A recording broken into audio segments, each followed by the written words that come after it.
Ce chasseur-bombardier à aile à géométrie variable a eu une longue carrière en Union soviétique depuis son introduction en 1970. Le Sukhoi Su-17 ainsi que ses versions d'exportation, le Su-20 et le Su-22, ont été utilisés par de nombreuses autres forces aériennes. Non seulement du pacte de Varsovie, mais aussi de pays arabes, de l'Angola et du Pérou. Plus de 2860 avions de toutes ces variantes ont été construits, et c'est l'appareil que nous allons découvrir dans une nouvelle vidéo de l'Aéropédie de monde de l'aviation.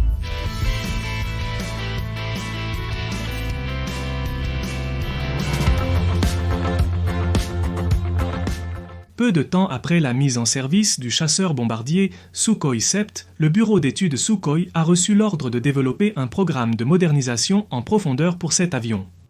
Au début des années 60, bien que le Sukhoi-7 ait une structure robuste et une bonne vitesse à basse altitude comparée à d'autres options, il avait de sérieux problèmes comme une faible autonomie et il nécessitait des vitesses élevées pour le décollage et l'atterrissage, ce qui l'obligeait à utiliser de très longues pistes de roulage.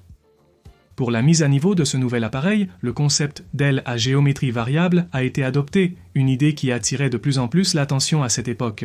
Et un prototype appelé SOU-7IG a été créé, qui possédait des parties internes fixes de l'aile avec des segments externes mobiles pouvant changer d'angle.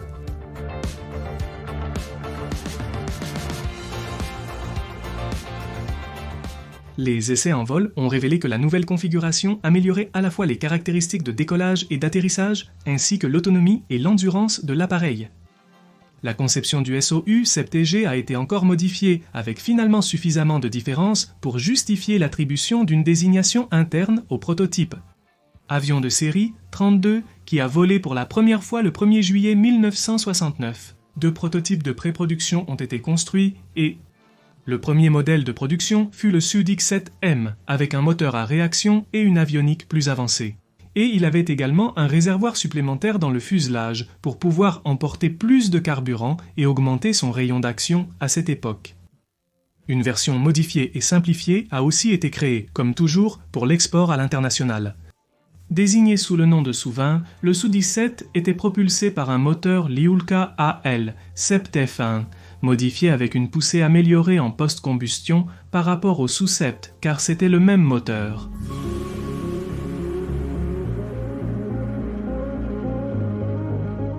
Par la suite, Sukhoi a continué à concevoir et à construire une longue liste de variantes principales.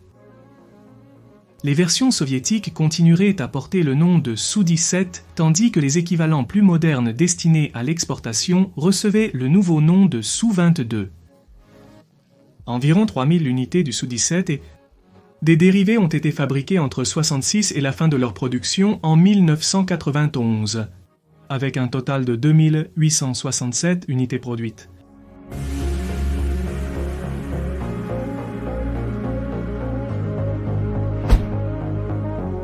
Il s'agit d'un modèle monomoteur à aile à géométrie variable.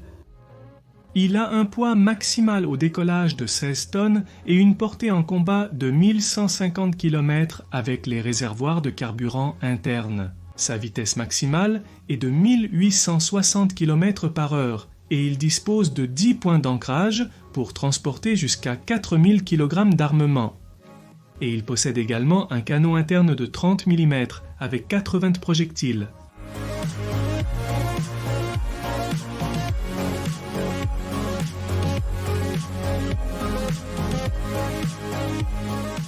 Dans l'aéronef, il y a 3 systèmes hydrauliques indépendants, un système d'entraînement et 2 systèmes d'assistance, chacun avec sa propre pompe hydraulique. Le système hydraulique d'actionnement était responsable de l'ajustement du balayage des ailes. Déployer et rétracter le train d'atterrissage, les volets, les becs, ajuster les rampes d'admission et actionner les mécanismes de commande de vol utilisés par le pilote automatique.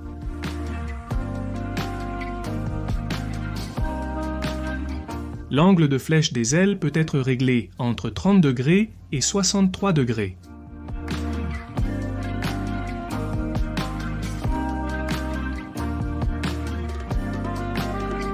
Les soviétiques ont fait un usage intensif du Su-17 pendant la guerre d'Afghanistan qui a commencé en 1978. Mais ici, les pannes d'avionique étaient courantes à cause des températures élevées et de la présence de sable qui endommageait l'électronique.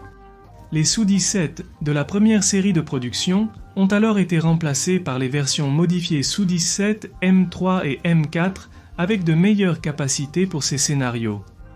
Malgré sa durabilité et sa capacité d'emport, l'appareil s'est révélé mal adapté au combat en terrain montagneux.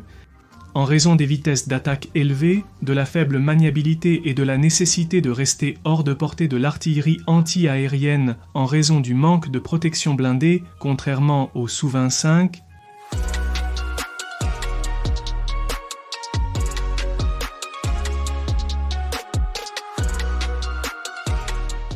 le Su-17 M3 et M4. Il a été utilisé pendant la première guerre de Tchétchénie aux côtés des Su-24 et Su-25 lors de missions de reconnaissance et d'attaque au sol. Nous avons déjà une vidéo sur ces deux avions sur la chaîne, disponible en haut à droite pour visionnage ultérieur.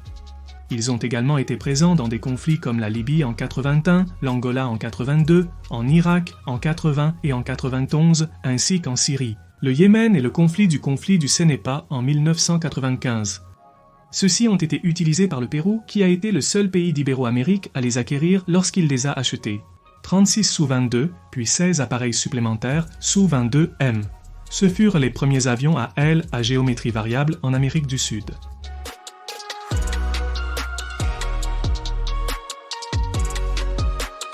Actuellement, il est encore utilisé par plusieurs pays comme l'Angola, l'Iran, la Libye, la Pologne, la Syrie, le Vietnam et le Yémen, mais il avait été en service dans plus de 30 pays. L'armée de l'air russe a retiré ses derniers Su-17 M4 ainsi que la flotte de Mikoyan Gourevitch 23 et Mikoyan Gourevitch 27 en 1998.